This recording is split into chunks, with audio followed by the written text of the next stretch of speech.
NIA को लेकर है, पूछा गया नेशनल इन्वेस्टिगेशन एजेंसी को लेकर बताएं कौन सी स्टेटमेंट आपकी करेक्ट है, कौन सा कथन आपका यहां पर सही है। देखिए एनआईए को लेकर पहले भी एक दो क्वेश्चन हमने डिस्कस किया, but here we are discussing completely different statements.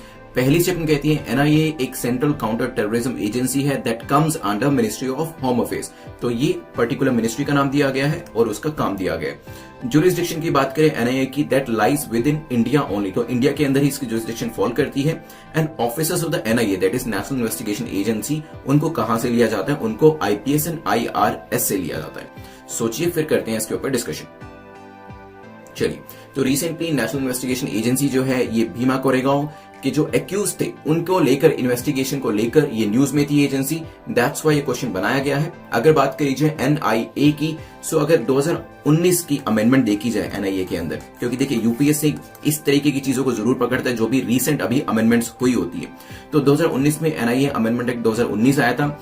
NIA को अथॉरिटी दी गई थी कि वो चाहे तो इन्वेस्टिगेट कर सकती है ऑफेंसेस को that are committed outside Indian territory subject to international treaties, मतलब इंडिया के बाहर भी मान लीजिए कि यूएई में कुछ इन्वेस्टिगेशन करना है तो वहां पर भी कर सकते हैं, बट ऑफ कोर्स जो इंटरनेशनल ट्रीटीज साइन करी हुई है इंडिया ने उसको कंप्लाई करना जरूरी होगा, और साथ में ही जो यूएई के लॉज होंगे या किसी भी दूसरी कंट्री के जो लॉज होंगे उनको भी कंप्लाई करना काफी जरूरी होगा। तो ध्यान रखिएगा, तो एनआईए सिर्फ इंडिया तक ही लिमिटेड नहीं है, इंडिया के बाहर भी इन्वेस्टिगेशंस करी जा सकती है। सो सेकंड स्टेटमेंट आपकी इनकरेक्ट हो जाती है। जैसे ही सेकंड स्टेटमेंट आपकी इनकरेक्ट होती है, आप ए और डी को एलिमिनेट कर दीजिए, इट मींस बी या सी में से आंसर होगा, और थर्ड स्टेटमेंट बाय डिफॉल्ट आपकी करेक्ट हो जाएगी, मतलब आईपीएस आईआरएस दोनों में से ऑफिसर्स इसके अंदर लिए जाते हैं।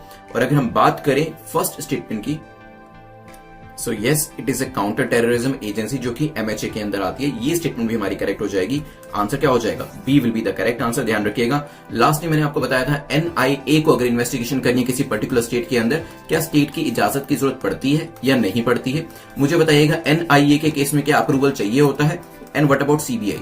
मैं आपकी रिवीजन करा रहा हूं, तो प्रीलिम्स के अंदर इस तरीके की स्टेटमेंट्स आपके एग्जाम के अंदर पूछी जा सकती हैं। So you have to be very very sure, आपको इसको बताना पड़ेगा कहां पर, आपको इसको आंसर करना पड़ेगा यूट्यूब के कमेंट सेक्शन के अंदर।